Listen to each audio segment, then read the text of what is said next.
Start your engine! Welcome to the Porch Beer Sports Podcast. Left side!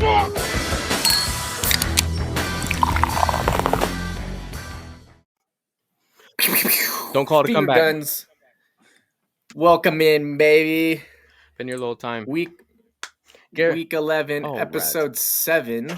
Garrett knows, If man. In Pilsner, right. I've been down bad all year.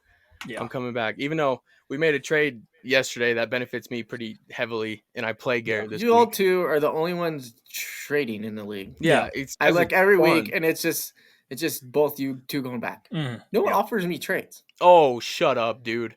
You literally came to me and said, I don't know, I just need a wideout. And the guy that came out of my roster was a Monter St. Brown.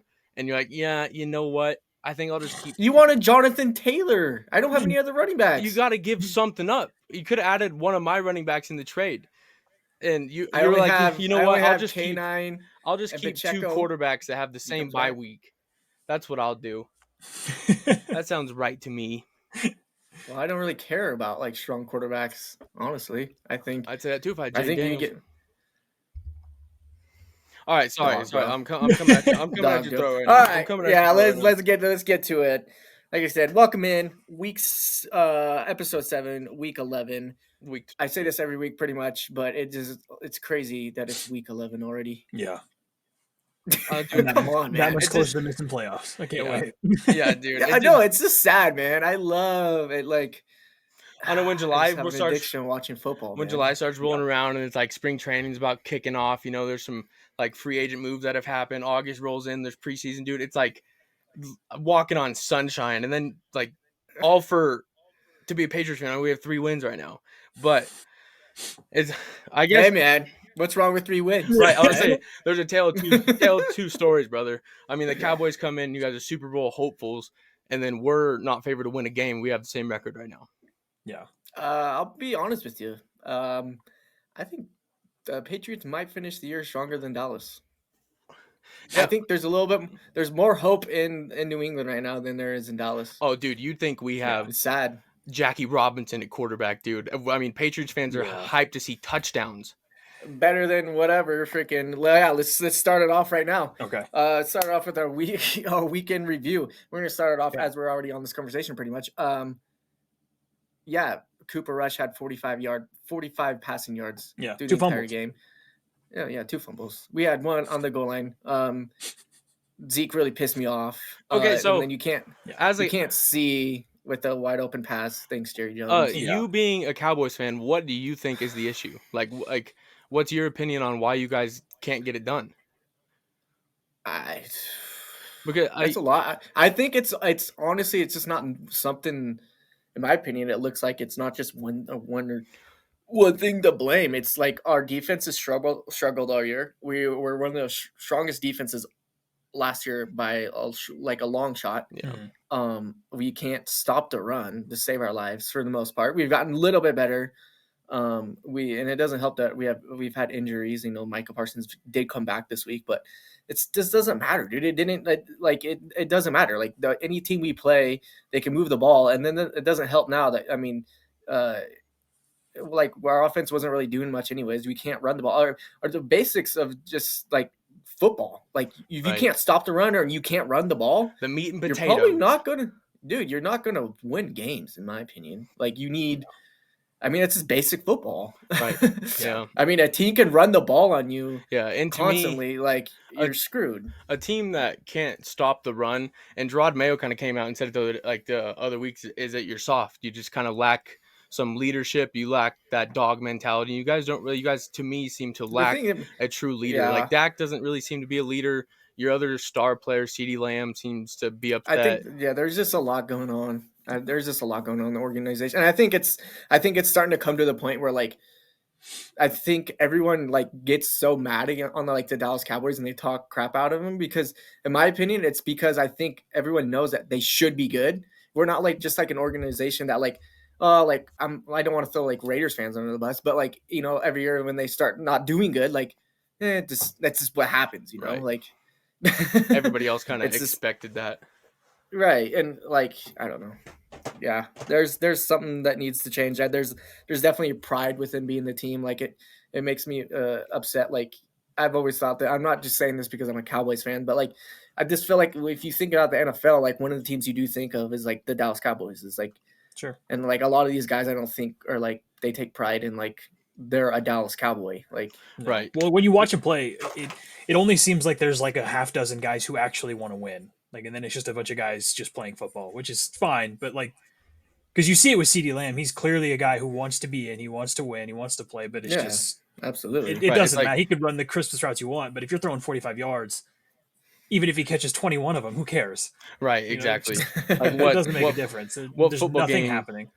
can you be in with 45 like passing yards? Yeah, I think you're right. Like there's Yeah. it's like Well, you're when it comes showing to up a for point- you're showing up for a paycheck, you know? Like Yeah. you got to have like you're playing football for a living. You got to have the love of the game still. I get it. It could probably be Yeah, you difficult. still got to. You're a competitor, man. That's why you're there. Is because Right. you want to compete and you want to be the best of the best. You know, that's in my opinion. That's how it goes.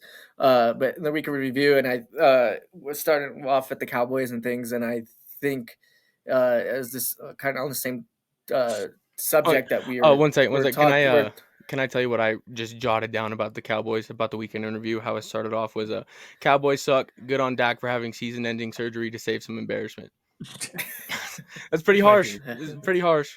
It makes him Whatever, look man. great too, like in Yeah. comparison, because everybody was saying there were people genuinely saying like, "Oh, Cooper Rush, we should have benched Dak Dude, anyways." And like, listen, I Dak hasn't say looked this great, but all the time, dude. Like, there's people. Like, I'm not gonna mention their names. They're our friends, and they're like, "Oh, you guys just spent all your money on Dak Prescott." I'm like, dude, I'm happy that we did that because Yeah. look at the NFL right now. Like, who's gonna run that offense? Like, well, when Cooper Rush came in, when Dak got previously hurt, it was like 5-1. Well, yeah, we had a great team, and we didn't play very hard teams. yeah. Right. Like we, There is and- and something the- to be said though with that, like with Cooper Rush throwing 45 yards. I do think he's better than that. I don't think he's great, but Right. I do think part of that is the Eagles secondary has been fantastic the past 3 weeks.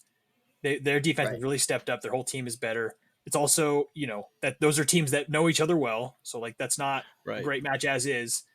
And I also think there was a lot of weirdness in that game. I do think Cooper Rush will be better going forward. His matchups I are hope better. so because this is kind of like my next theory on this topic is like what this week in review, starting off at the Cowboys, like for the future for the rest of the season is, in my opinion, like it's like CeeDee Lamb, like what, like where do you think where's his level go now? And then like Jake Ferguson, where does his level go now? Jake Like, Ferguson plummets to me.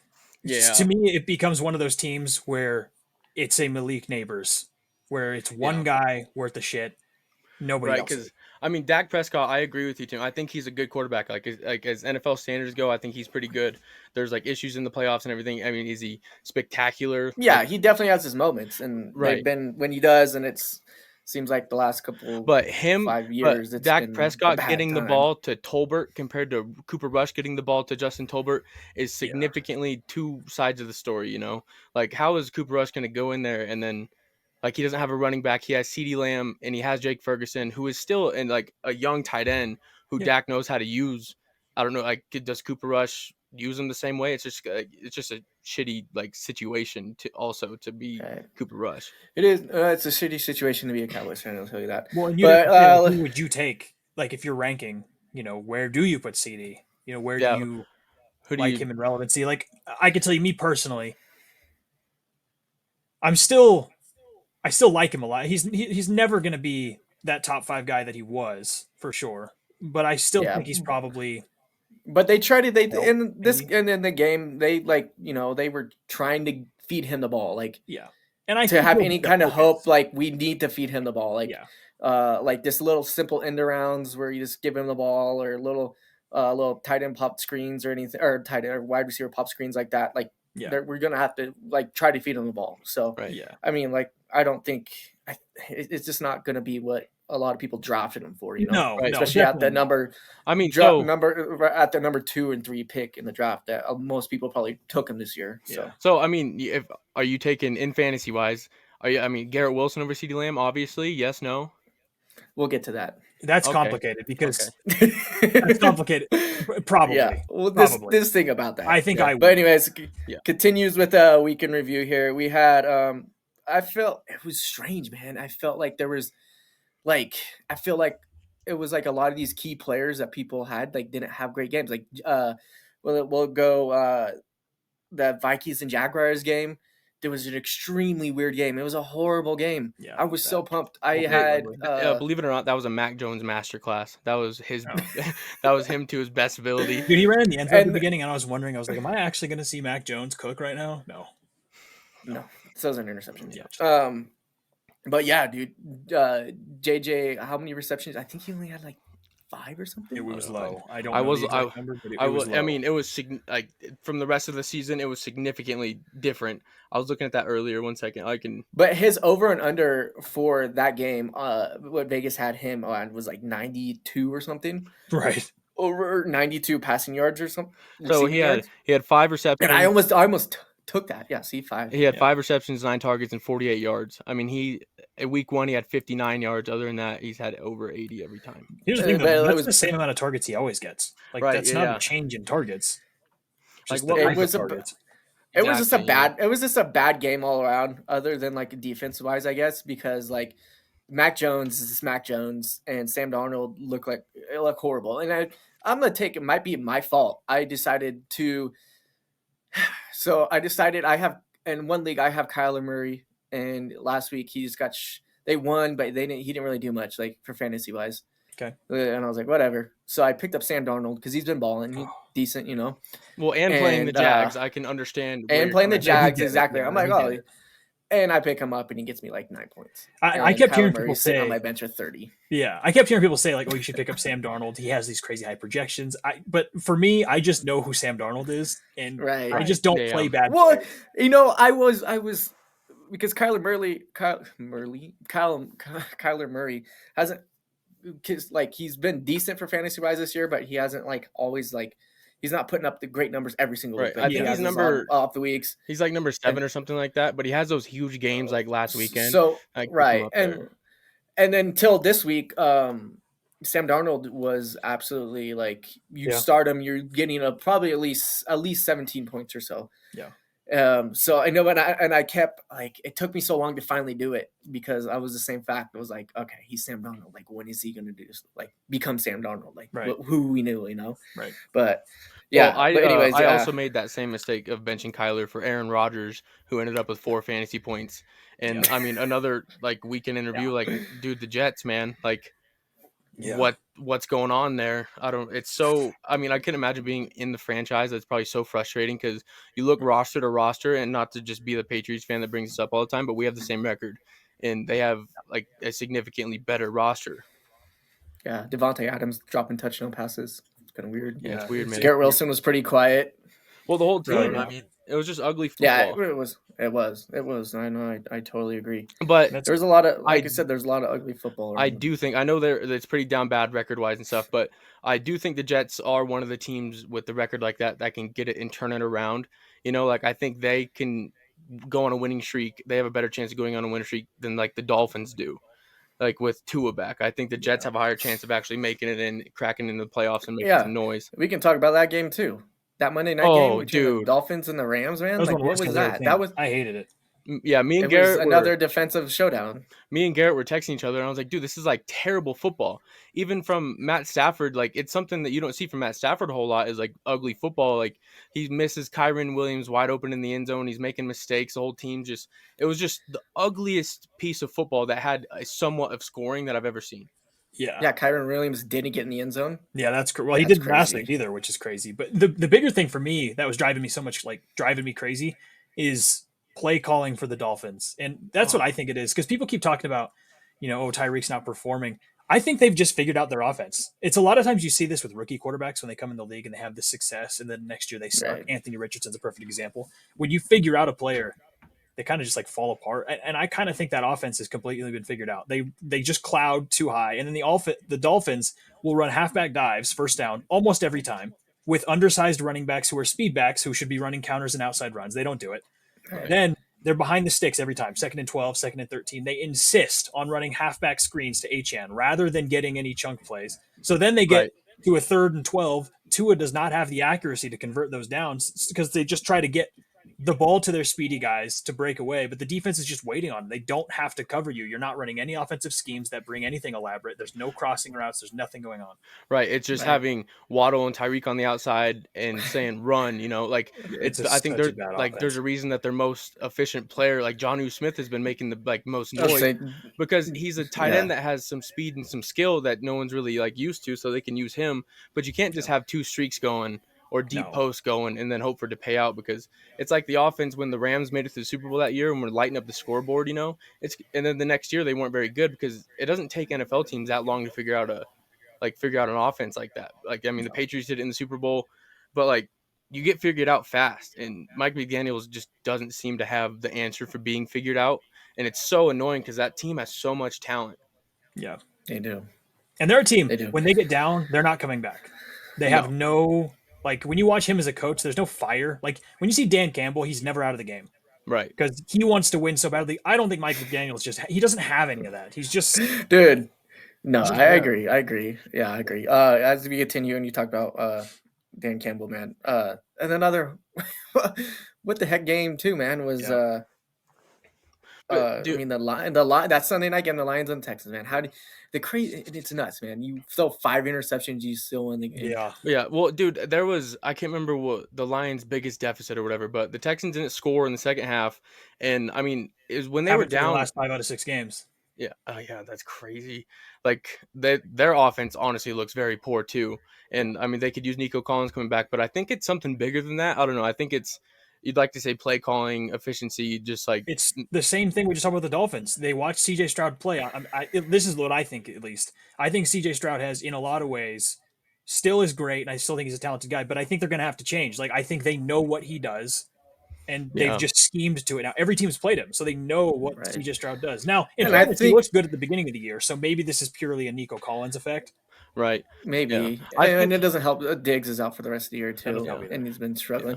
But also too, like in my opinion on the CJ Stroud thing is I think if you watch like game film from last year, he came in and the big thing for him, and I think why he was so successful, especially for his first year, is the dude was in his pocket presence oh, and his like his awareness. comfortability in the pocket is out of it's crazy. The dude he's so well in the pocket, and they kind of talked about it during the game, and I was kind of watching it, and when he's trying to he's trying to do too much, like he's Yeah. trying to get out of the pocket, and when he kind of gets out of the pocket, they don't their success rate isn't the best. Like when he stays in the pocket, goes through his checkdowns and gets all through his reads and things, then at the beginning of the game, he was doing that and he looked great. Like if you go back and watch the game film, like he was sitting in the pocket and he was just making his reads, and he was, they were looking great. They were looking like the Texans last year, but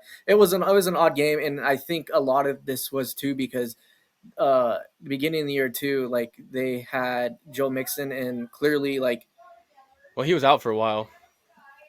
But offenses like that, like the Texans and Dolphins, I think the issue is, and it's a lot of teams in the NFL, like how many teams have the offense that are able to do slow, methodical drives, where you can make the decision where you get the ball out of your hand fast, you throw it out of bounds instead of taking a sack. You don't put yourself in second and long spots. You run the ball in 3rd and 1s. You don't take shots on 3rd and 1s. Like there's not too many teams in the NFL that do this slow, methodical, make your reads, 4-yard curls, 2-yard runs, first down after first down, and they're just relying on 15-yard digs, 20-yard posts, stuff like that.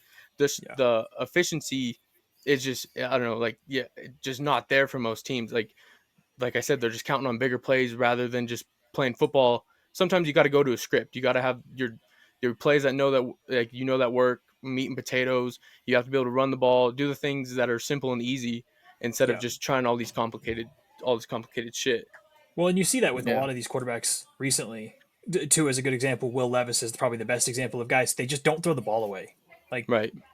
it's the Yeah, they're down. trying It's to do not too worth much, trying man. to save this and scramble around and be all that. It's why you get all these lowlights from Will Levis. He actually didn't really do it this week against the Chargers. I mean, he just Dude, I was a lot there, but he didn't really make those big. I was gonna give you a text, Garrett, this week when watching Calvin Ridley score 2 touchdowns. Okay, like, the last one was garbage. You guys just for one. You guys just let Calvin Ridley score 2 touchdowns. We won 27-17. Right. They controlled the entire game. Yeah. Like it was, they were never the only like bad one was pressure. that first one. The first one was a completely blown coverage. That was bad. Yeah. See, and I think I think that's what makes the Chargers a little bit different than a lot of teams is you guys are able to do those slow methodical drives. Herbert is willing and able to make the decisions where get the ball out of your hands fast. It's okay to punt the ball. It's okay. Like you can win the field position battle and then that'll set you up to score touchdowns and points. Like just if you do the little things, that'll add up to the big things. You don't need these long play touchdowns, these exciting plays. It's okay. Slow football is entertaining football. Like gaining yards is the goal here. We just play Michigan football, really. Yeah. And as we're talking, it works, man. Yeah. As we're talking about the Chargers and like the weekend review here, and like I said, the problem for the rest of the year here too in the weekend review is maybe a problem for J.K. Dobbins owners. What's your opinion, Garrett, on Gus Edwards coming back and getting 10 receptions? Or 10 attempts. Carries. Yeah, he's going to lose some. I mean, Dobbins is still going to be the guy for sure. I think he'll probably maintain about a 60%, but he's for sure going to lose some. Gus does get some run. He doesn't really catch any passes generally, so J.K. Dobbins should maintain the passing role, and I think Gus will maintain the majority of the goal line role, but we even saw Hassan Haskins get a run there and steal a touchdown last game. So it is, I would be concerned about it if you could pivot to, like we had talked about it, like if you could sidestep to James Conner, I would rather that. So and that's about the same level.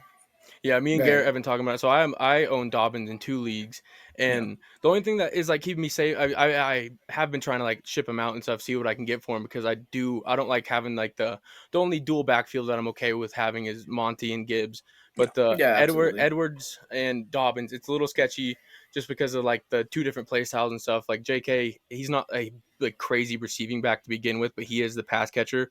But earlier in the year when they were both healthy, they were getting about the same amount of like attempts, rushing attempts, stuff like that. But Dobbins is clearly the better running back, can make more of his attempts, so he'll stay the main dude. Yeah. The other scary part, I get that. And I think Dobbins, and he's looked great, but Gus Edwards isn't a bad running back either. That's the crappy thing. Like, no, he's not. He's very capable of being an RB1 on most teams. Yeah. My favorite running back on our team doesn't even play. It's Kamani Vidal. So I remember you telling me when Edwards went down and like you were pretty high on Vidal. He looks like a Tyrone Tracy. You know, if he gets his shot, he's gonna show like he can be a running back 1 early in his career. He's got the moves. He's got like the vision. The certain vision you have when you're like a punt returner and you know where the gaps are gonna be. He has that running back sort of feel. You know, he just knows how to run the ball and he's a good pass catcher. For sure. Absolutely. Yeah, it was a crazy week for sure. We're gonna get to our next subject here, and it's gonna be the what F was that?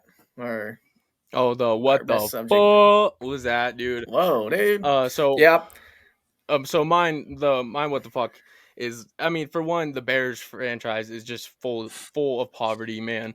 And for Caleb Williams, hey man, it might change. They just fired their offensive coordinator. Right, but I mean, how many have they fired, dude? I mean, they have high draft picks every year. They got Romo, Dunze, and Caleb Williams. I mean, they got all these high draft picks year after year.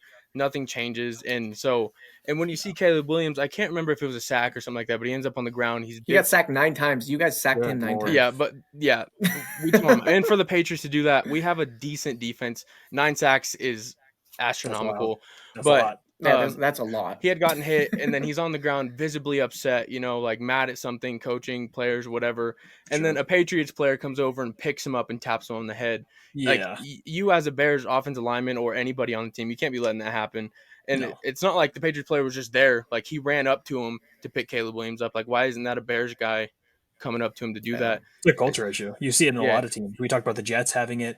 I think the Cowboys are now having it. It's just teams that are not cohesive, and you get to see the opposite of it, with a team like the Lions, right? Where they're all completely bought in, or even in a not as successful way. Even the Chargers are like that. They're like singing these corny songs because Harbaugh likes it, so it's good for the team. Whatever, man. It's selfish. You're there to win football games, like. And I don't know if I'm right or wrong, or if I truly believe this, but for me, it kind of starts with the wide receiver, like how the Bears have DJ Moore throwing fits, complaining about it, all this and that. And then it kind of leads on to the rest of the team because DJ Moore is clearly a very talented wide receiver and probably the best player on the offense. So that just kind of starts the toxic trait. I don't know if it necessarily starts with quarterback, whatever, but in my opinion, once you start seeing it from that star wide receiver, then everything just kind of starts taking a little bit of a dive. Well, and it's hard too. Like I get it. Like Caleb Williams isn't like he's still at the end of the day he's still a rookie quarterback. Right. Like right. But I think I think their issue stems with nobody wanted Justin Fields to leave. Nobody thought that was a good idea. Everybody kind of liked him. They wanted to give him some time, and then they move on from this, and it just seemed like that was more of a like higher up GM decision instead of like the players would much rather stay with Justin Fields. I don't think he would have been better, to be quite honest. No, I don't think so either. I agree with you. I think that's what they wanted. I do not think it would have changed this result much. Yeah. Well, and it's not just this game. Like I think the Bears have like the most pressured. Well, dude, against the quarterback. Yeah, I think it was, and he gets sacked. Not just this game; it's almost every game they play. It was week 2 or something like that he got pressured 25 out of 27 dropbacks. Yeah. Like I know, like you need to develop, like quarterbacks as rookies need to develop and everything like that, but you're not giving him any chance to show what he can do if he's being pressured every time. Caleb Williams obviously is an athlete, has good arm talent, and can be a good quarterback, I think, but not in a situation like that. It's one of those situations where you got to go out and you got to draft offensive linemen instead of skilled players. Like you got to get him the protection so we can throw the football. They got to do something. But the good thing for the Bears, I think, I think the things are going to change. Like I said, they already fired their offensive coordinator. They'll probably that offensive coordinator bad everywhere he's been. To be clear, right? Every offensive coordinator is terrible. Yeah. And they everyone was saying that at the beginning there. So, I don't know. There's probably going to be some changing like within like the coaching staff other than him. I'd figure, but probably. Like the good thing about the Bears is like they're not a place where people are not going to want to come. Like they have the talent, they have their team. It could be very good. They have a lot of skill positions. A lot, like you said, they're very talented. Their defense is stacked. They're good. They have a good defense. Right. It seems like they could use some veteran leadership, to be quite honest. Yeah. Like I thought maybe Keenan would bring that, but also I knew Keenan on the Chargers wasn't really like a leader. Like in he's a locker room guy. He just kind of shows up for his ball. Yeah, so they don't really have that. That could help, I think, especially if it's like a lineman. Those are usually the guys that command a lot of respect. A D lineman, a Mac type would be helpful for that team, I think. Right. If they would have held on to Khalil Mack or Roquan Smith, I mean, him going to the Ravens, I mean, that kind of changed the Ravens' like aspect defensively. I know they let up a lot of passes, but you don't see a lot of teams running on them because like Roquan Smith's in the middle of that. If you're not laying hat, you're not trying to get tackles, then he's going to let you have it. And that leads on to like, you think if he's yelling at you, the coaches aren't going to notice that or something. Like you just got to have that sort of dude in control, like a coach on the field sort of deal, every defense, I think. Well, the captain's patch, that's what they used to mean. Now it's just like, oh, my best player, he has a captain's patch. But like, it's supposed to be your leaders of your team. That's why, like, listen, the Chargers center, Bradley Bozeman, is not our best player, but he has it because he's a leader of the team. It's not just I'm good, so I get one. Right, like Pat McAfee had a captain's patch because he did that sort of stuff. Granted, he was a very good punter also, but as a punter, you're able to like kind of have some sort of leadership and like keep that motivation on the sideline. Like there's so many things that go into it, and just it doesn't. I mean, it doesn't require skill or like talent or how much numbers you put up. But if you can like be that dude, on the sideline, keeping everybody up, making sure holding people accountable, that's all it requires, I think. And then I think you're right. It's too much skill being put into that certain captain's patch. Yeah. I'll give one guy that looks good as a rookie doing that. I think Drake May looks great as being Drake May. He looks great. He's a hype man, dude. Yeah. He's you see him in that post game interview, he stops all the reporters. He's like, "Hey, can we get like a round of applause for our defense today?" Like it makes like all the reporters do like a round of applause for the defense. Well, I thought during the game, they were talking about that week during practice was the first time that Drake May went up to the OC Van Pelt and was like, "Hey, can I talk to the offense?" And like after practice or whatever, like he got in front of the entire offense and he was telling people that it's enough being lazy. You guys got to show up and be accountable. He was like letting into them. And it was the first time it happened, and clearly it changes shit, like when you have when you have a quarterback that you're willing to go to war for or war with, and I mean, it changes your whole mentality going into Sundays. I did, yeah, and it gives you so much more hope. Like it just looks better, and you see it super obviously. Like with Caleb Williams is a good example of a guy who doesn't have it, right? Like other teams having to help him up. Then there's other teams where everyone's sprinting to him every single play. very big. the difference. Lions. Right. The Lions are great. I think the Lions 5 picks in, not one person is yelling at Goff. There's no Debo pushing a long snapper on the sideline. Dude. There's none of You're that. stupid. Hilarious for Debo to be doing that, dude. The guy can't stay healthy. Looks tubby. know. I mean, we're getting crazy. You shouldn't be shoving anybody. When you drop a pass, nobody does that to you. Like Exactly. Yeah, it's Let's just not I get mean the crazy. Lions are the epitome of like the best, but it starts from coaching, man. Like Dan Campbell brings that like the energy up, and like there's a certain level of respect that is due and given to everybody on the team, no matter what the position. Absolutely. It's the janitor to the CEO mentality. Yeah. And same thing with the Chiefs, man. Yeah. Yeah. Everybody knows who your best players are, but all cookie crumbles every way, man.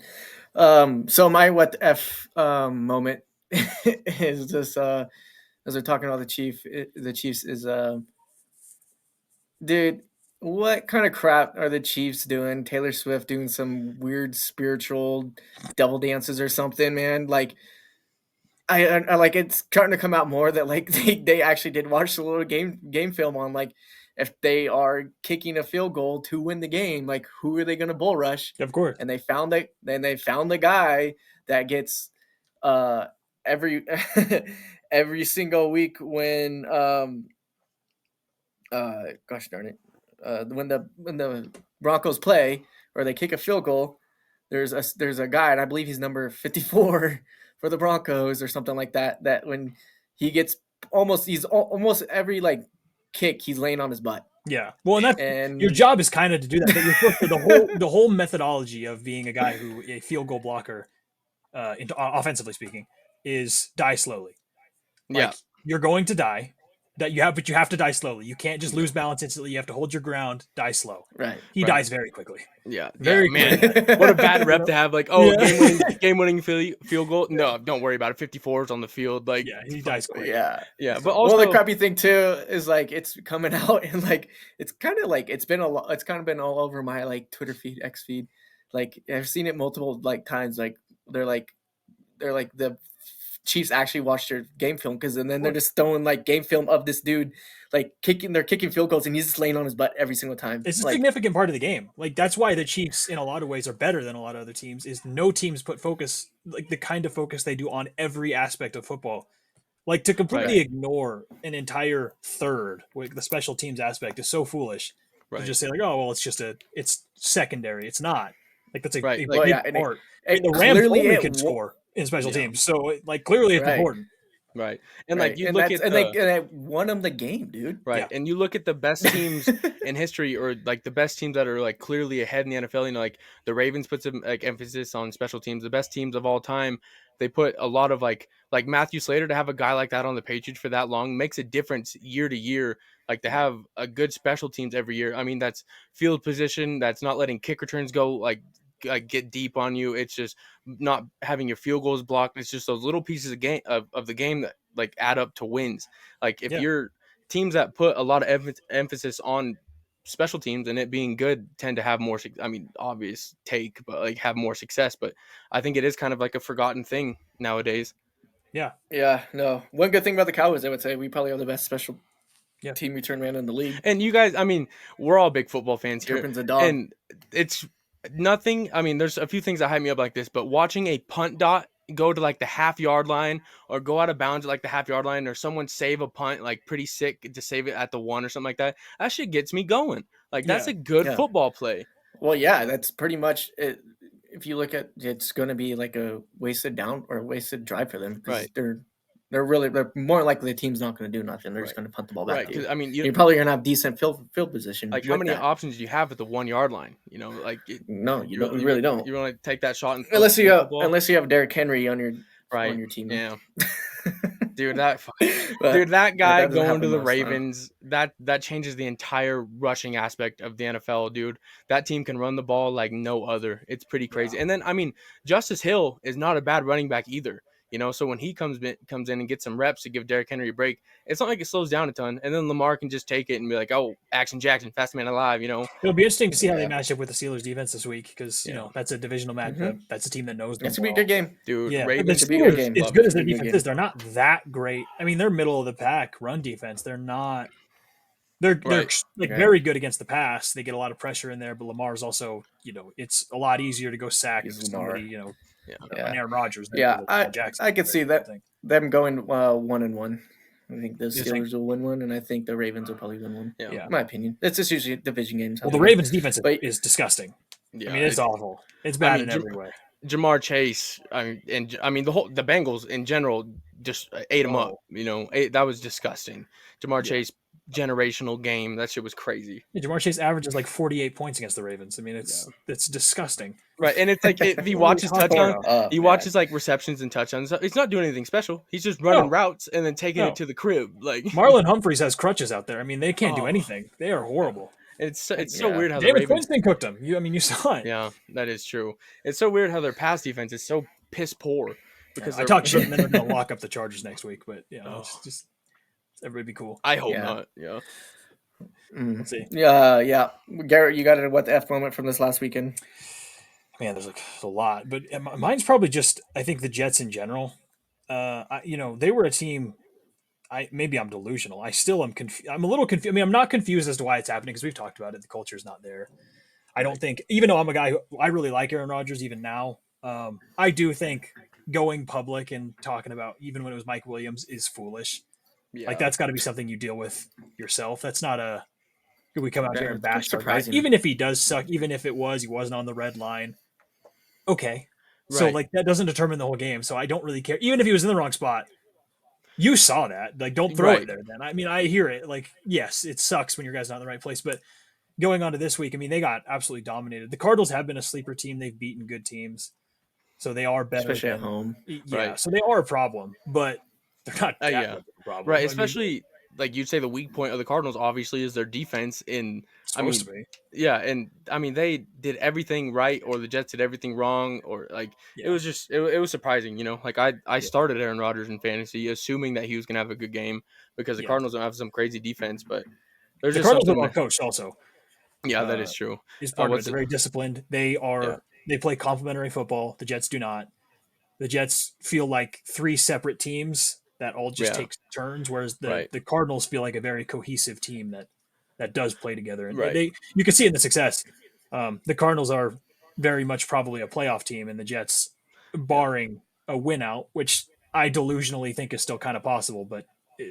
you're going to need a lot. Yeah, I actually saw that the Cardinals, like percentage wise, have the highest percentage to win their division, and it's the Cardinals, Niners, Seahawks, and Rams. Like Yeah. that's a tough division to be in. And Well, the Rams are a weird one too because Yeah. I think they're a better team than is signaled by their record, but right, when they go and can't score one singular touchdown, I kind of change my mind. right, dude. But Yeah. also, I mean, the Rams, Cooper Cup coming back. I'm glad to see Yeah. Cooper Cup is still Cooper Cup. Like Yeah. he's playing well. His first week back wasn't super hot. Got a touchdown. Carried him in fantasy, but ever since then, I mean, he's getting the targets, getting the receptions.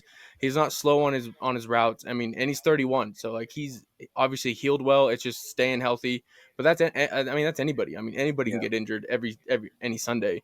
But Diggs is non-contact injury. It just Right. happens. Yeah. There's nothing you can do. Oh, But absolutely. I'm very Those happy are scary ones, to too. see Cup back playing like that. Just like Yeah. J.K. Dobbins. Like I wish Nick Chubb would have a little bit more of an impact, but it's just He's got a those good things schedule this week, so Yeah. now's the chance if he wants to have a game where he blows up again. Now would be his best Right. chance. It's just so hard to come back from those things. So Yeah. I love to see it. Okay, let's move into the waiver wire and with this waiver wire, we're gonna talk about waiver wire and like key injuries and how the rest of the season might end up with picking up these guys. Okay. So we'll just start off with and it's still so slim with the waiver wire. Well, yeah. I feel like this week is a little bit better. You have some running backs that you could pick up, and I'm gonna start off with and I probably most people already know about this guy, but Audric Estime. I don't even know how to say his name. Just say the damn Broncos running back. Yeah. I heard it like said earlier, and I'm like, what? Yeah, it is funky. I mean, dude, look at that guy. Look at that fool's picture. He looks like That's his a wild name, one. dude. That guy's crazy. Yeah, Audric Estime? Audric Estime, yeah. He Sean Payton and the Broncos organization, they've set up multiple times that they want him to they want to get him the ball, but it's not just him. Like Sean Payton has said multiple times, like it's a young team. Yeah. They got a lot of young guys, and they want to play their young guys. And they finally kind of like gave him a shot this week, like a big shot this week, and he had a 14 attempts. I mean, he didn't have like a great fantasy week. Like he only scored like 5 points or something. 14 attempts. 14 attempts. Like you got to like people. Like if I ever gave like a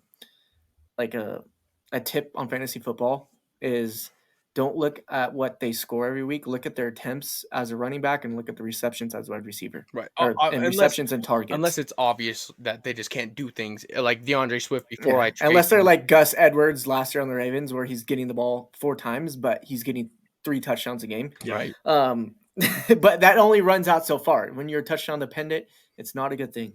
Well, and you have to keep it in mind for like efficiency's sake when the other guys come back, because Kareem Hunt's a good example where, you know, his points are great, his carries are great, he even gets a little bit in the passing game, but his efficiency is terrible. So when Pacheco comes back, assuming he does, I don't imagine Kareem Hunt's worth it. They opened the window this week. Yeah, he's not going to play this week, but it's nice that the window's open so he can make his return. The thing will be, what's concerning about Pacheco is you want him to take over because we know he's better, but is he going to take over 60-40? Is he going to take over, you know, right? I just don't know. I think it depends on like how he feels. I think if it's like he's like, if he looks 100% and he feels 100%, I just don't see why they just don't play him. Right. Well, I get Kareem Hunt's a good running back. I don't think he is. And it's good. Well, I think he's like what they needed. Like he's been a great running back for what they've needed. Yeah, for what needed someone to come in and things. But like Pacheco is like he's a great running back. Like he's great at catching the ball out of the backfield. Like he runs hard. Like he's one of the top 5 running backs. He's got those fundamentals. You know, don't stop your feet and like just run hard. And he's also in a very good position. You know, if the Chiefs can win until he comes back, then they don't feel pressured to like play him and get him all these snaps, kind of work him back into like game conditioning and everything like that. So he's ready 100% by playoffs. So he's in a pretty good spot to be coming back like this, and where you can work him in a little bit like more gentle than most situations. Like when Nico Collins comes back, he's probably gonna have to take over a pretty heavy role when he steps in, because the Texans got to win football games. Yeah, he has to. Absolutely. And Pacheco's a good one because, you know, running backs. Another thing that I always look for is you want running backs on good teams. Because a guy like Pollard, who is a good running back, he runs hard, he's effective, he gets work in the passing game, but he's probably only going to have 2 chances to score. Right. So if everything goes perfect for you, he can have 27. Right. Things aren't going to go perfect for you. Whereas a guy like, I don't want to give Derrick Henry because that's a dumb example, but Pacheco's a good example because he's going to have way more opportunities in the red zone. Doesn't mean he's going to score, but his chances are doubled or 3 times. And like being on good teams towards the end of the game when you're trying to waste clock, you know, the ball's just in the running back's hands. So I mean, that's just kind of racked up. It's why Tyron is so good usually, because they're constantly scoring. Now they didn't last week, but usually because he has so many opportunities, he's kind of bound to score. Right. You know, the Lions running backs are the best example. I mean, they always score. Yeah, they're run heavy team. First team. I think I don't know. You guys might agree, might not, but I think the Lions are the best team in football. And I mean the Eagles have been looking really good lately, but I think the Lions just like at no point did I think that they were not going to win that game versus Texans. You know, like they have that comeback mentality. They have talent. They have a good defense. Well, they don't have the best defense, but they have that like rally to the ball, 11 men around the football sort of deal. Like I think their team morale and their skill and like the way they can put up points on the offensive side of the ball, I think the Lions are the best team in football right now. Yeah, absolutely. I don't think that's a bad take. I mean, it's tough because the Chiefs are undefeated, right? But the Lions are 2. I wouldn't put anybody else over them. Yeah, you are right. I mean, I'll stick by saying the Lions are the best team, but it's like the Chiefs in like Patrick Mahomes and stuff is they just find ways to win football games, and it's so hard to beat them. And because I mean, their stat lines don't have to be impressive, they don't have to do anything flashy or anything like that. They just win ball games, you know, and that's what it comes down to. My thing is, I think the Lions are the better team, but like, there will be no game in history where Mahomes throws 5 picks. Right. It will never happen. That is very true. Yeah, and some of those, if you throw 5 picks against a good team, you are not winning. Right. If you throw 3 picks against a good team, you're not winning. Yeah, and some of those interceptions were like, it was a what the fuck was that moment, you know? Like what? I see why you run heavy.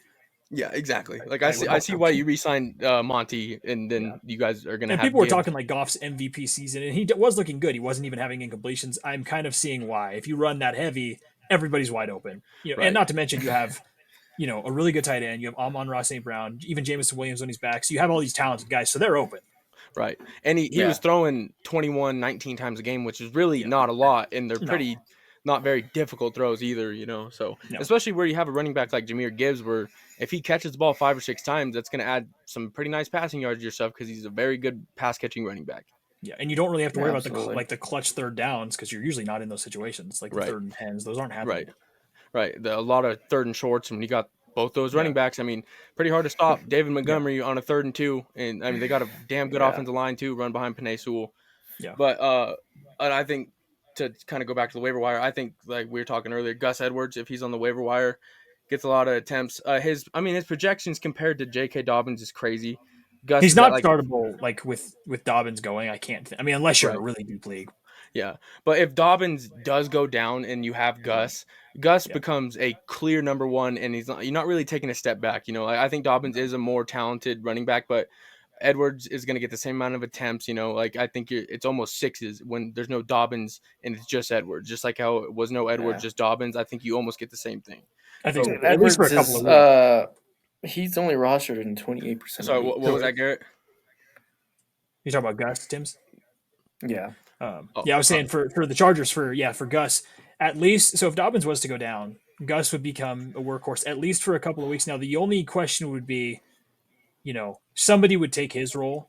If it's right. Hassan Haskins, he would maintain the workhorse. I do believe it. If they gave the partial role to Kamani Vidal, you'd see the same thing that happened at the beginning of the year where Dobbins overtook Gus. I think the same thing Yeah, would happen again with that as well. yeah, yeah. I don't hate But that that's a either. lot of ifs. I mean, Yeah, I think Vidal. And then, I mean, another Charger just to roll off the waiver wire. I think Will Disley, if you are needing a tight end, dude, something about that big old just white over the motherfucker. I wall. don't know how big he is, but he's a left tackle playing tight end dog, and he's got So some pretty weird. good hands. He's kind of just like a safety blanket, Like, and you throw a It's a good touchdown week in. too. The Bengals. I mean, there's going to be a lot of passing, so a lot of Right. opportunities to get. So Yeah, he's not going to have any big plays, but if you're just looking for a guy to get you through, get you a solid 12 to 13, he's probably your guy. right. Yeah, and like he doesn't have any crazy big games, doesn't have a touchdown yet, so he's probably due. And if he gets like last week, he had 8 points, you throw a touchdown in there, that's a damn good game for a tight end. And I think Justin Herbert's a very good quarterback, and he can find those big dudes in the end zone. He just makes the right decisions. So if it's there, I think it'll happen. It's a good schedule this week. Yeah, I think so too. Absolutely. But Uh, go ahead.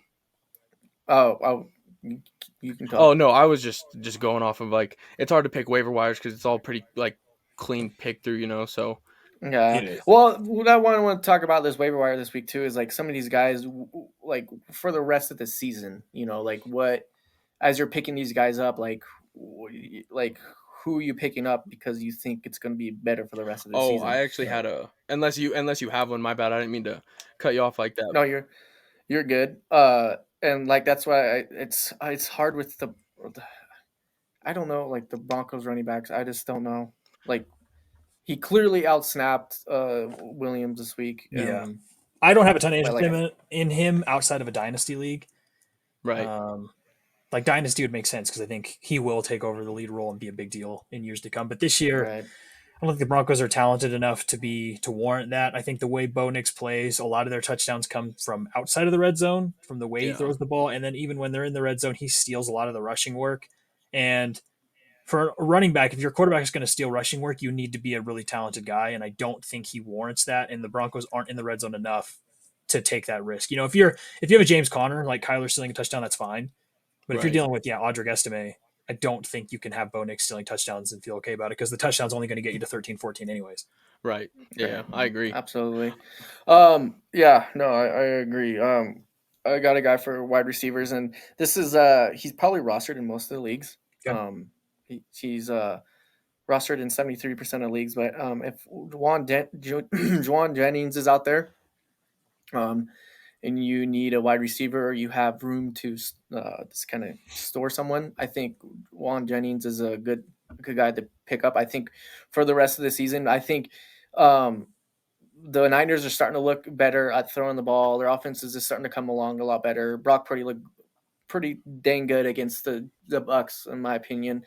And they're just missing that. They're missing that Brandon Ayuk. Yeah. Like Well, they're gonna mostly, they're gonna run like how the Niners like to run the ball, like they're run the offense. It's gonna be quick. It's gonna be Debo in the slot. It's gonna be McCaffrey getting little like screen passes here and there. Most of the time Kittle, Kittle's working the middle of the field and things like that. But Yeah. but they still do take chances at going down the field. And Juwan Jennings, I think, and he's looked great. Like I think he just needed he just needed his shot, in my opinion. Like he's looked amazing, and like he's looked at the point where, like, if you're a Niners fan or you're like the Niners GM, you're like, crap, did we pay Ayuk basically for nothing? I think Ricky Pearsall looks better than Brandon Ayuk. I don't think Ayuk looked good right, this season.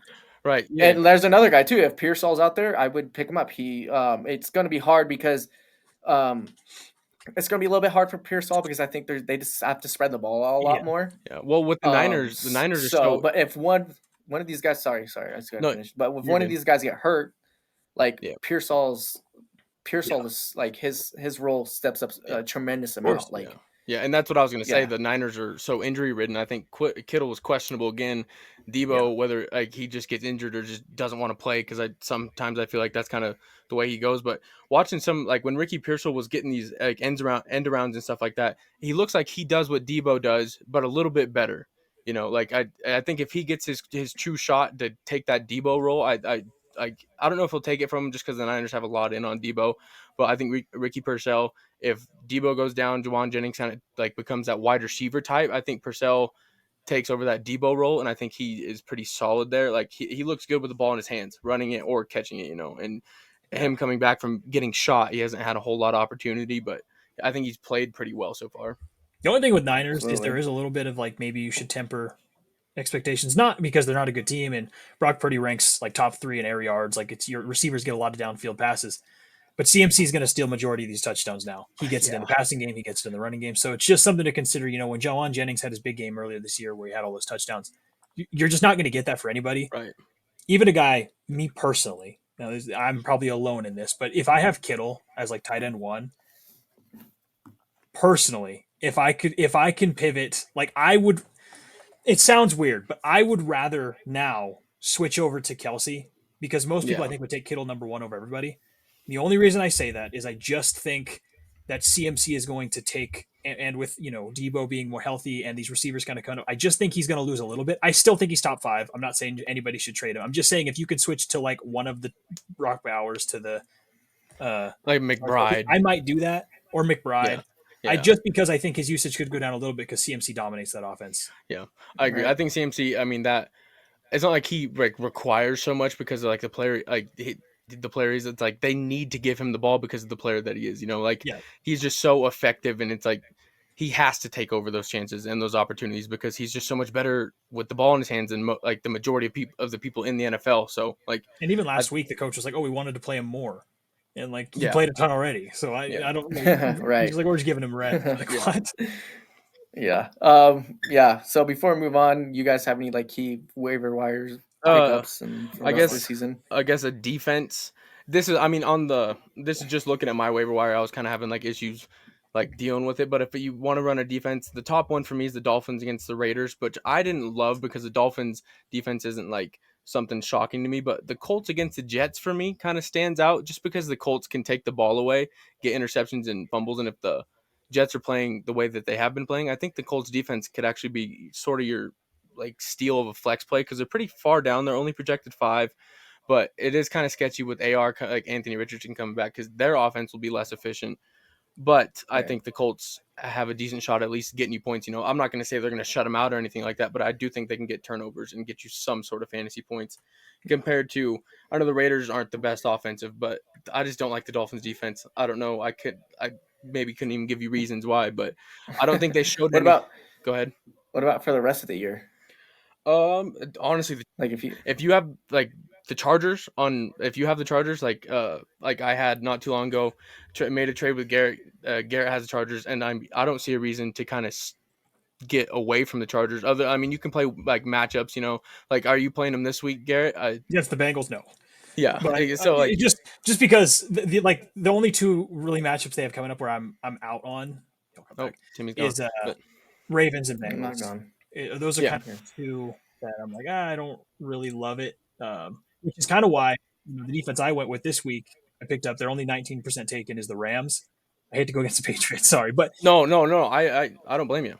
have been causing a lot of problems. Even when they're lower scoring, they get a lot of TFLs, they get a lot of turnovers, so they're forcing plays where they're productive in fantasy. So that's kind of where I'm this week. Yeah. Or, if you have a league with the Packers available, I mean, they play the Bears, so I mean, that's Right. all. Yeah. And I think, taking a defense like I'm saying the Chargers for the rest of the season, I think no matter what defense you take for the rest of the season, there's going to be 2-3 games where you're going to switch up because not every team's going to have a perfect matchup. I mean, unless you could maybe play the Broncos or not even the Steelers though, because I'm not starting the Steelers against the Ravens. No, like the Cowboys last year, that was the thing where you could play the defense pretty much against anybody. But there's not really a defense this year where I feel comfortable enough about playing against anyone. Right. Exactly. But like the Cowboys defense last year, if they play this Ravens team, I still probably run them just because of the way they can. They scored so many touchdowns defensively. It's like, so what if the Ravens put up 20, 30 points? If the Cowboys have 2 turnovers and a touchdown, and like they're like, it just doesn't matter. But there's just not the defense like that this year, I guess. So in terms of like more traditional waiver picks, like if he's still there, I think it's worth stashing Mike Williams if he's on yours. He only roster 27%. I know he only had 1 catch last week, but it's his first week on a new team. And Russ clearly likes to throw the ball more. Their matchups coming up are like Bengals, Browns, slings it down Ravens. These are teams that allow for a lot of passing and have traditionally good rush defense. So it's going to, allow for a lot of passing. Right. I think especially with the emergence of George Pickens, defenses are going to start to key on him. So I think Mike Williams will have a lot of opportunity because Freiermuth doesn't get a lot of throws. Their receivers are not utilized heavy in the passing game. So I could see Mike Williams becoming a worthwhile flex play. I don't think he's ever going to become a high-level guy, but he could get you, I think, 13 in a week, pretty consistent. I like that. I agree. And Timmy, how you feeling about George Pickens just becoming an absolute savage, man? I was talking with Garrett earlier, and I mean, dude cracks me up, bro. Yeah, he's hilarious. I mean, I know for a fact that fool got suspended all the time in like middle school and high school. He's always going airborne. Absolutely. Yeah. But like finally having a quarterback where he's just throwing him the ball up in the corner of the end zone. I mean, just give him a chance. That catch that he made, like jumping, turning around, grabbing the ball in midair. I mean, that's what he's always been able to do, but he doesn't have the opportunity to do it. Dude, I love that. You guys watched that interception? Yeah, then he just tackles the defender, dude. He just takes off. The defender takes off, and he just turns around and tackles the other one. That guy, he's an issue. But, I mean, have you ever seen him? He cracks me up, bro. I love it. You've seen the picture of him watching himself get drafted, right? Yeah. He's just like staring at the TV in one of those shiesties. He's just probably not a very good person because he's just a dick. But God, he's good at football, man. I mean, he's different. Yeah. So for our next category here, I'm just gonna name off some guys, and you guys can do it too, because I don't have many, a lot of them. But it's gonna name off some guys like who would you rather have for the rest of the season over these guys. And I gave this one to Mark an example, but are you giving me like a this or that? Like, is that what we're doing? Yeah, like so. Let's go with the CeeDee Lamb we're talking about earlier. Are you going to say CeeDee Lamb and we'll tell you people who we'd rather have over him, or are you going to give us options? Well, like basically, we'll move around. And I think this is going to help some fantasy guys, some fantasy owners that are struggling. Okay. I love when I listen to podcasts and they do these things. Okay. We're gonna start off with this one, and I personally, this one's rough. I swear to God, if you bring up, I know what you're about to do. It's gonna piss me off. Dude. I'm gonna hate it. I'm gonna hate it. CeeDee Lamb. All right. Would you rather have CeeDee Lamb for the rest of the year, or Darnold? I'd rather have a kick to the nuts than either. Okay. All right. So I'd rather have Lamb. But that's a serious question, man. Like as a CeeDee Lamb owner. It's scary what you've seen last. Listen, weekend. I have CeeDee Lamb. And we talked about it earlier. 0% chance I'm trading for Darnell Mooney. I mean, I hear what you're saying. No, and Darnell Mooney is as you don't have to trade, but like if you do have Darnell Mooney on your team and you're benching him, like are you more comfortable playing? So you're asking like if I'm in a situation where let's say I'm running 2 wide receivers and I already have one good, so let's say it's Jamar Chase just to be safe. So then I have because I don't like it. CeeDee Lamb or him. Well, and it's also like, what about this? Is CeeDee Lamb still in that category? Is like we always talk about like you play your dogs, right? Like no matter what, like who doesn't matter the matchup, things like that. Like it doesn't matter like who Jamar Chase is playing. Yeah. Who cares, right? Like you're going to play him. Justin Jefferson, you're going to play him. Like is CeeDee Lamb still in that like? To me, yes, at least right now. Like if this happens another week where he has less than 14, we can talk about it again. But for right now, if you go by the sample size, yes, it was on a better team, but Cooper Rush did not play this poorly before. Not that I have some belief in him, but with 10 targets, he's still averaging some of the highest targets in the league. I just think he goes from, instead of being a comp to like Jamar Chase, he's probably the riskier guy like Malik Neighbors, where he's still a very talented guy. He's still going to get a ton of receptions, but he can have bad weeks because the quarterback sucks. Right. Okay. So how about I don't know. That's actually kind of, but like I was gonna say, CeeDee Lamb is a wide receiver 1, so you can't really put a wide receiver 2 in front of him. But you playing T Higgins over him? Is that or T. Higgins would you say decides he wants to play? Well, if he's playing, if he's healthy, if like same T Higgins? Well, because him playing healthy has been amazing. Him playing healthy, he's considered a wide receiver 2. But T Higgins in the last games that he has played, like he's outscored. I think he outscored Jamar Chase once or twice. Right. Like, but you never he looks great. Yeah, like, you never say T Higgins is the wide receiver 1 for the Bengals. Oh shit! No, he doesn't really get the that's what I'm red saying. zone role. But he does get more targets sometimes. Right. Like he looked great. Like he could definitely be in that category as a wide receiver 1. But I'm saying like CeeDee Lamb is obviously the Cowboys wide receiver 1. Is there a wide receiver 2 in the league that you might start over him? Because I mean Darnell Mooney is Cooper Kupp a wide receiver 2? Right. That's the person I was going to bring up. Are you like? I'm starting Cooper Kupp over. I would probably start Cooper Kupp over CeeDee Lamb. Yeah, I think so too. And so I think that's probably where you draw the line. That's close though. Like I do think Cooper Kupp by a little bit, but I don't think that's like that far. Right. And like I'm still playing Garrett Wilson over him. I'd play CD over Devontae. Me too. But Devontae hasn't shown a whole lot. Right. Like I mean I'm playing CD over like Brian Thomas Jr. I'm still putting CD over T Higgins. Yeah. I'm rocking like that too. T Higgins' 29-point game was against the fucking Ravens. Yeah, the Bengals hate the Ravens. There's just every other game he's had was 7, 12, 14, 18. Divisional games, and the 18 was with a touchdown. So yeah, he's not as consistent target share wise. Like his targets were doubled against the Ravens. It's just that game script allows for a lot. And more, Jamar Chase had a great game that game too. Right. So it's not even like they're taking from each other. So yeah, in my opinion, I like T Higgins. I also think he comes with a lot of injury risk. So especially if you're trading for that guy, I would be a little hesitant to do that. I don't know. T Higgins is weird this year. I don't know if it's just because he's like, man, I get my money. Like your franchise tag me. Yeah. Like, screw you. All right. Yeah. Are you playing Tyreek Hill over CeeDee Lamb? No. I'm considering benching Tyreek Hill for Ramondre Stevenson right now, Mark. That's my next guy. That's who I'm bringing up next. Tyreek Hill.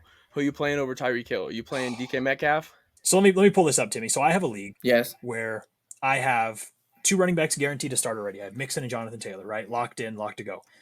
Then I have to start 2 wide receivers and a flex. Okay. So out of these 5, you pick 3. All right. Okay. Tyreek Hill, DeAndre Hopkins, Ramondre Stevenson, Cedric Tillman, DK Metcalf. So So I'm taking DK. Okay.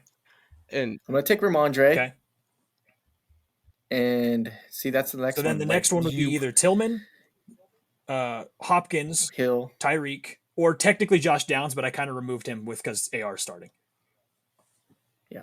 See, when I was talking to Garrett earlier about it, I'm like, I'm not too far off going Tillman this week. Like I'm starting Tillman. Not otherworldly. Like I am a little concerned about him. Like, is this continue? But it seems good. I mean, right. I know, but he's looked good. Like it doesn't look like he's just like, it sucks. Luck. I mean, you say that it's not like you say that sentence back to yourself that I'm going to start Cedric Tillman over Tyreek Hill. You sound like it's not like. But I'm considering it. I'm right. Like, but I there's a point in like how you say you give CeeDee Lamb a few more weeks to figure it out. Tyreek Hill's had weeks to figure it out. When's the point where you got to be like, all right, that's enough, like because I had Jalen Waddle and obviously he wasn't doing the same thing either. No. Where like I'm not gonna play Waddle at a flex when there's just other people that can give me a better opportunity to score more points. And the thing with Cedric Tillman too is like his last game before their bye. I forgot who they played, but it wasn't a great game from the Browns. Like Jameis Winston kind of looked not the best. Like he played us. It was against the Chargers. Yeah. He was there. It was just like now. I will say, it was he got a garbage time against the seconds touchdown, so that score's a little skewed because like you take away 30 yards in that touchdown, he had 9 points. Now, right. Still, that's a hard matchup in his defense. He plays New Orleans this week, significantly better matchup. Yeah.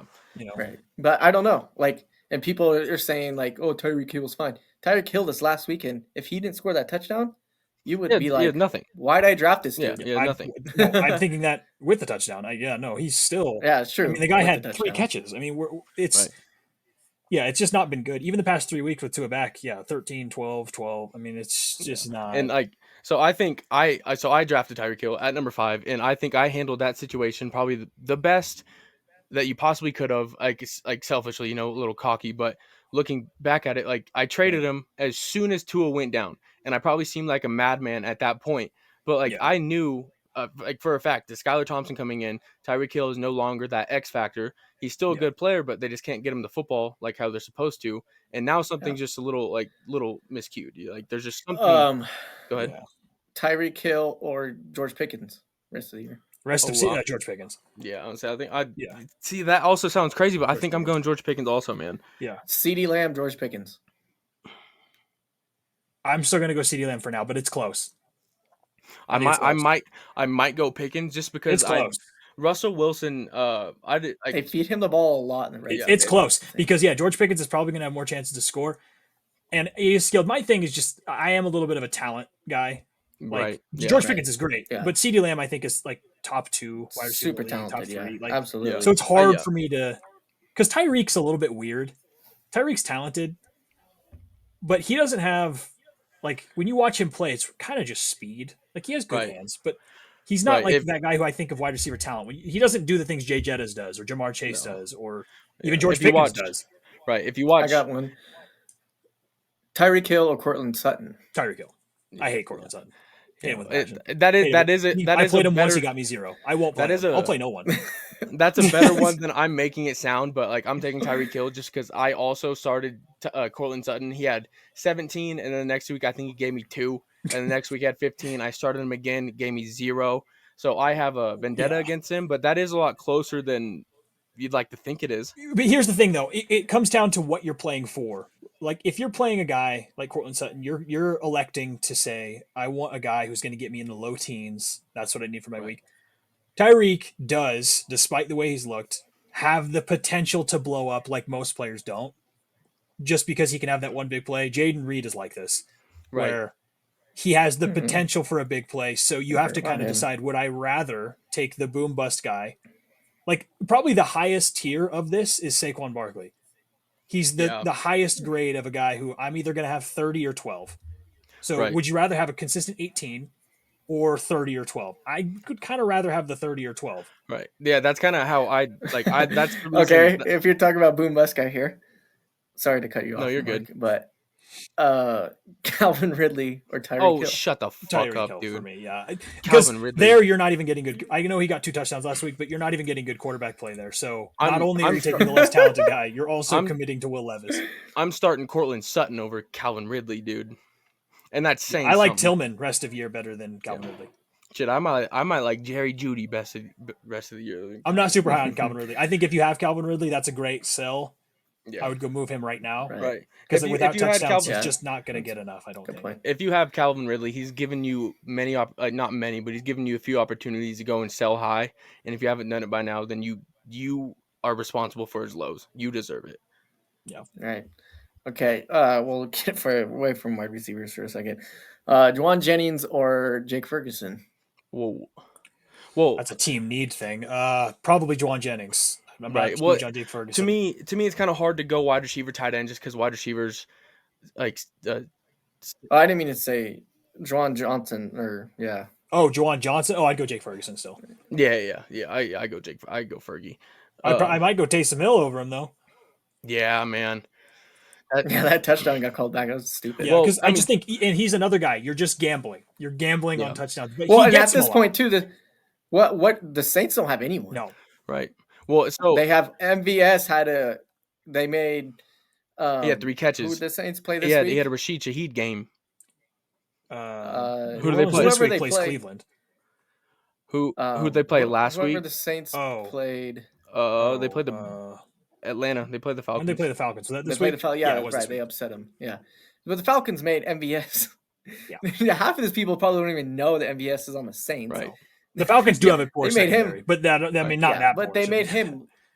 the Saints made him, and the Falcons too, made him look like Randy Moss. Yeah. Yeah, he did have a crazy game. I mean, he only had 3 catches. But it comes to the point too. Right. Yeah, and it comes to the point too is like the Saints are in that boat too. Like, yeah, they don't have anyone. They have Alvin Kamara. Well, it's also that's tough literally it. because Kamara just sucks in all of the pass attempts. You know, he takes away so much fantasy opportunity when like Rashid. I mean, he does even with Olave. Taysom Hill. But Taysom Hill is different because they run an offense with him at quarterback and goal line. He plays tight end. He kind of plays everywhere where him like Kamara sucking all that stuff up. Boom and bust. Right, exactly. He's playing more snaps. That's one thing. Without Olave, they've been running 2 tight end sets, so he's in for more passes. So like, because before it was just when he comes in at quarterback in those red zone situations, but now he actually is playing in the game as a tight end, like traditionally a little bit now. So he does get a little bit more passing than he was getting. Right. But you're right. I mean, I would be surprised if he's good without a touchdown. Thing is, he does score them kind of like every other game. Right. So, what about Mike Gesicki over Jake Ferguson? You can throw Taysom Hill in that little trio too. That's the problem too, because I feel like Jake Ferguson is in the same boat as CeeDee Lamb, like where Garrett's coming from. Like we just truly don't know, because it was a horrible game. But like if they come out and the schedule for the Cowboys isn't easier. Like they played the Texans Monday night. Like it gets better offensively though. Like no, in terms of winning, no, but in terms of scoring, it does. Right. And I don't, it might be a stretch for me to say, but I think the peak of Ferguson right now is when Dak's at quarterback, because I think he uses him more. Like, but it's hard for a tight end, in my opinion. Like I'm a Ferguson owner in one of my leagues, and like, did I go pick up a tight end this week? Yeah. But did I drop Ferguson or try to trade him? No.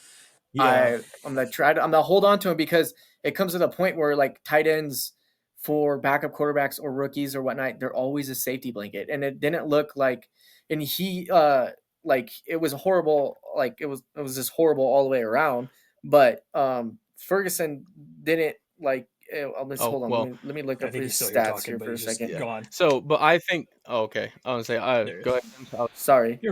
As I was just saying like Ferguson still had 5 targets, 4 receptions. Like not horrible. It wasn't horrible. Like I think maybe just if you have the Cowboys players right now, it seems scary, but maybe just give it like a week. I got lucky. 2. Like 3 weeks ago, I traded away Jake Ferguson and Rachaad White for Cade Otton and Rico Dowdle.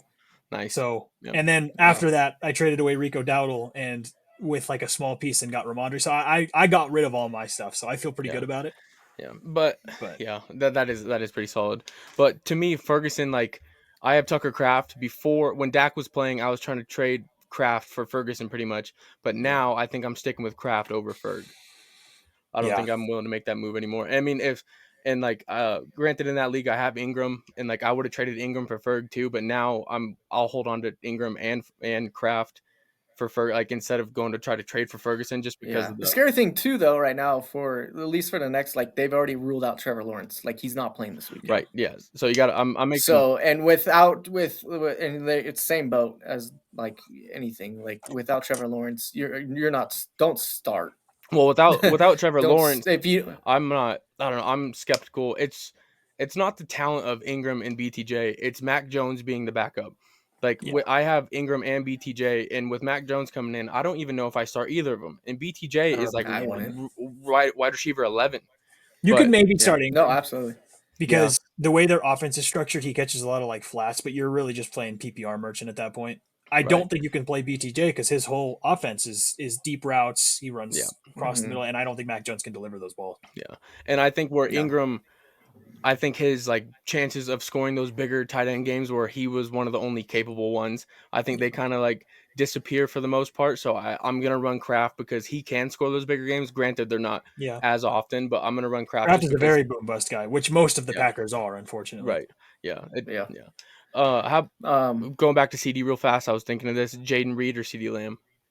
I like CeeDee Lamb because Jaden Reed's I like Jaden Reed when he goes off, but he's just kind of a risky guy. Too big of a risk. The thing with the Packers to me is like Jaden Reed's good, but like I've said this a lot, like the Packers have like a decent wide receiver room. Like they don't have wide receiver ones, but they have plenty of dudes that are like, you know, like they're good wide receiver 3s or good wide receiver 2s. You know, like they can spread the ball out, and they have good dudes that could I would feel comfortable spreading the ball out too. Well, if Jaden Reed would try every play, he could be a wide receiver one. Sometimes he just goes out there and he's jogging routes when it's a pass play going on. It's just Yeah. I will say CeeDee Lamb, because there's kind of two schools of thought. Like it's either people who are hanging in, but if you have a guy in your league who's panicking, by no means am I saying CeeDee Lamb's like a guy I'm like urged to buy. But I mean, if he's really low, like what Timmy was saying with Darnell Mooney, if you have Darnell Mooney and he wants to trade you, I would take that trade because I think just your potential for him to be himself is still there. So I think that's worth a gamble. Right. And Cooper Rush isn't just a normal backup. He's played a lot of NFL games. He started a lot of NFL games. His talent, it's still a backup quarterback, and he's not He looked very bad last week, but I'm willing to wait another week before I get too crazy. I'm not fully like, oh, this is a Skylar Thompson type. I think he's better than that. Yeah, I think Cooper Rush can still get CD 30-point fantasy games. Like, I don't think those disappear less often. I believe so, but as the Cowboys, you'd think you got to get the ball to CeeDee Lamb here. You're not going to focus your offense around Ferguson, Rico and they clearly knew that because even though he only had 40 yards, again, half of those were CD. Like he was the only person catching the very limited balls there were. Right? Absolutely, and he should have had a touchdown. He should have had a better game, but you can't see. Next game's at night. We're good. Yeah, nice. Clear, baby. Yeah. Can't see in a dome. That was a legitimate thing I checked. I was like, what time is the next game? So before we kind of move on to the next topic, I just have one question. What are your guys' opinions on DJ Moore? Like, hate him. Is he a guy? Are you dropping him? Is he fine? Oh, I'm not dropping him, but I mean, it's hard to include him in a trade package. But he's almost Calvin Ridley level, man. I mean, Calvin Ridley's had bigger games, but DJ Moore, I think, is a more talented wide receiver, and he doesn't really even want to get on the same page as Caleb Williams. But when they do, man, he's lethal. It's just DJ Moore's harder to drop for me because of the talent he is. Well, if you're in any leagues like I am, and I have DJ Moore in a couple of my leagues, your only option, I think, what I've recognized is if you don't want him on your team, you're going to have to drop him because no one wants him. Well, you got to include him in a trade somehow. You got to go big for big and then go bench for bench or something like that. I have him chilling on my bench in the one league we have him. It's actually Mark and I's co-league, and we have the two receivers we have in front of him right now are Jaden Reed and Cedric Tillman. It's a 14-man. Receivers are poverty. Rashee Rice and Olave both got hurt, so we have no one. That sucks. And even in the flex, it's a tight end premium, so I'm playing Gesicki over him as well. Yeah, it's just absolutely. Yeah, and it's not. I wouldn't even say it's fully DJ Moore's fault. Like we said, Caleb Williams gets pressured a ton, and like there's a lot of things might change with that new offensive coordinator. They could, which is why I think he's worth keeping on your bench. Right. But that's what my next opinion too was like. I think if you can store him, just hang on. Just hang on. Right. But anyways, we should probably move on to the next topic because probably we can go all night with this topic we're on right now. But we're gonna move on to week 11. Dogs and duds. Oh, dogs and duds. Dogs and duds, baby. The dog of the week, I'm believing this week, is my boy fucking Lad. All right, it's his time. Lad. This is a big one. Listen, he's got a great matchup. I think I'll even go back to back. It's this weekend, next week. We got 2 weeks of big Lad days coming in, 20 plus both times. That's what I'm calling. All right, we're going big You're a days. rock star. I think so. I think these are going to be big passing days. I'm also starting Herbert in league. Granted, if you have a good quarterback, like he doesn't run a ton, but I'm in a 6-point passing TD league, and I'm starting him over Bo Nix this week. Because I think there's going to be a lot of passing volume this week. I really like matchup wise, and I just think Lad, despite last week he didn't get more of the volume, but they only threw like 20 times. Lad is the wide receiver one here. I think he's the most talented receiver on the Chargers, and I think this will be a good week for him to get going and have to play a pivotal role because the Bengals are going to score despite our defense being good. I agree. I think Lad has clearly shown his potential to be like a lead wide receiver kind of guy. And I didn't think he had like a ton of the deep route, like sort of. Lad McConkey or Tyreek Hill. Tyreek Hill. Don't make me vote against my guy. Okay, we're making that seem like less of a serious conversation. There you go. So my dog of the week, it's kind of just like a fantasy hopeful, but I'm running Jerry Jeudy at my flex. I mean, they're playing the Saints. I like the way Jameis. I'm not gonna say I like the way Jameis throws the ball. I like how he has the confidence how he throws Jerry the football. Jeudy over Cedric Tillman?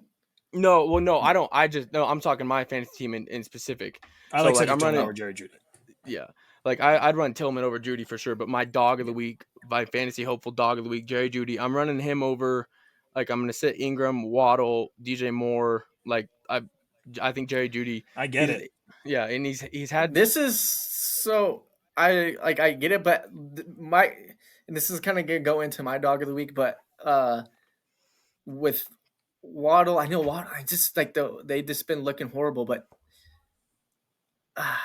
I just kind of gonna steal your thunder on your dog of the week. But they're playing the Raiders this week. Now, my dog of the week is gonna I think my absolute dog of the week this week. I'll just get out of the way. I think it's gonna be Joe Mixon against the Cowboys. I think he's gonna ball if out. we're going like top, But well, hang on. We're like, oh, hey, I think Jamar Chase is going to do good this week. Like, what? Right. Okay, if we're going, okay. if we're going big names, Jahmyr Gibbs is about to tear the Jaguars the fuck up. Oh, yeah. Both of them, Monty or whatever. But anyways, here's what I was trying to get to is, I think a guy that, and it's kind of Waddle's kind of in the same boat. Like this is like your proven point right here. Yeah. Like if Tyreek Hill and Waddle do not have a good game this week, I believe against the Raiders, I think it's definitely like it. I think if they don't have a good game this week, I think you're past, especially if you're in a competitive league. Like I don't think you're going to be able to trade these guys, because I think if they don't have a good game this week, I think their value goes. So just to be clear, it's already not great. But right, Tyreek, DK, and Ramondre out of those 3 out of 5. I forgot. Tyreek does play the Raiders this week. I think if Tyreek is going to have a good game it's time for him to have a good game. I think it's this week. Like he has to. I mean, the Raiders look. I'll wheel him out there. Right, but also, I mean, I think so, and I think Waddle's in the same boat. Like, he has to have. But are we a week past that has to have it? I mean, they played the Rams, and like they weren't very efficient. Like, are we just one step past the because I think, is this like you're saying red line draw? This is the week, man, because like what the Raiders have nothing going for them. Like they just don't. Right. They're like the Rams. The Rams have it like they're. Like they might not be the best on defense, but like they're competing every week, and they're still competing for and their a defense spot. has been Like good. They have a winning actually. record, and right, exactly. And they know that they sell a playoff shot. Like the Raiders, they know like they're not making the playoffs. Yeah, right. Like especially you got. I mean, everyone in their division is doing great. You got the Chargers, you got the Broncos, and you got the Chiefs. I do see what you're saying. Like if the Dolphins want to come out, like if they want to like come show that they're still those motherfuckers, that they can like score points, put up points on bad teams, stuff like that. Then I just think like the matchup for Tyreek and Waddle is just a great matchup this week. Yeah.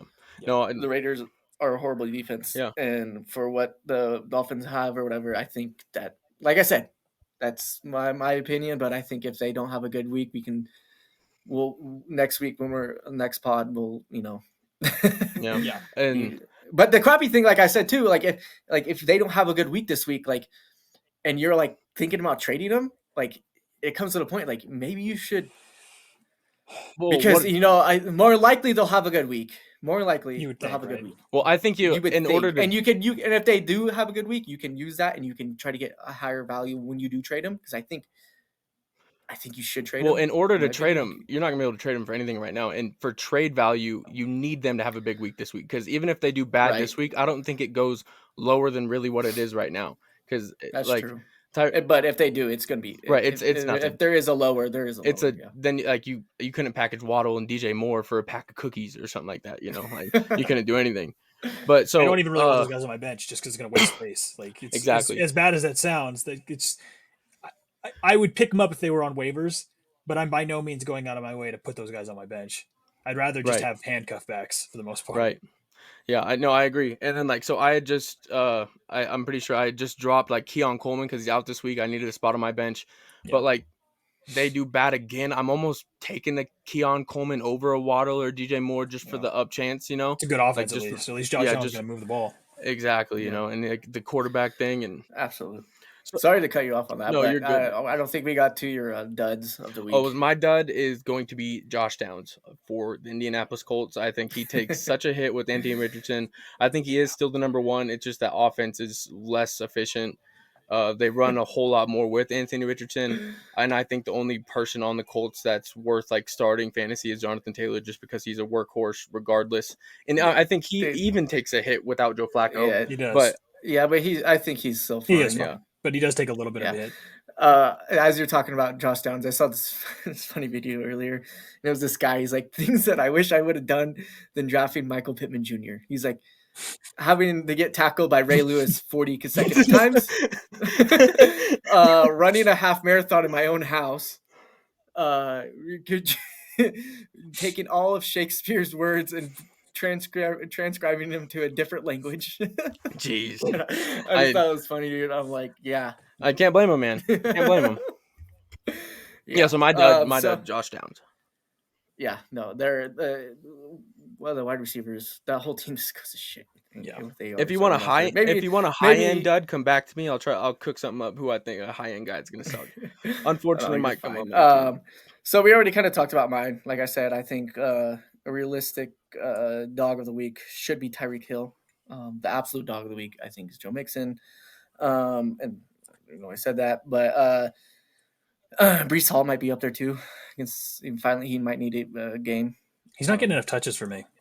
Yeah, they got a good matchup. The whole team needs. They're not handing the ball off enough. Yeah, it's weird. They're just struggling. And then my dud of the week, I think the Bears are going to struggle again. They're playing the Packers this week, and I think Caleb Williams is going to get sacked. Well, no shit. Who's your actual dud of the week, dude? That's just that works in tandem with me because my dud of the week is DeAndre Swift. Yeah, well, love it. Yeah, I like that. But yeah, the Bears are always going to be a dud. I mean, I think they've had like 2 successful fantasy weeks. Like DJ Moore had 27 and like 15 or something like that. But he had made me so happy. He was on my bench. Yeah, DeAndre Swift. I mean, last week they played the Patriots. Patriots have a notoriously bad run defense. Sorry, that's like third worst. In the league. I mean, that's your best thing to do. You can cook them in that way. And DeAndre Swift got 40 yards. Yeah, I mean, me and Garrett watched the Patriots-Jags game early in the morning, and it was Bigsby and Dearness Johnson. I mean, just ripping off 6 yards at a time, running the ball. The Jags, and if DeAndre Swift can't get something going against the Pats, and no, and he plays Green Bay this week. Green Bay's defense, they're middle of the pack rush defense, but they are a significantly better team. The Packers always own the Bears. It's just the way things are. I think it's a dominant Packer game. I think that Josh Jacobs has a big day, most likely, even though it's a hard matchup, because I think they're going to be leading significantly. Yeah, I think so too. Yeah, I can agree with that.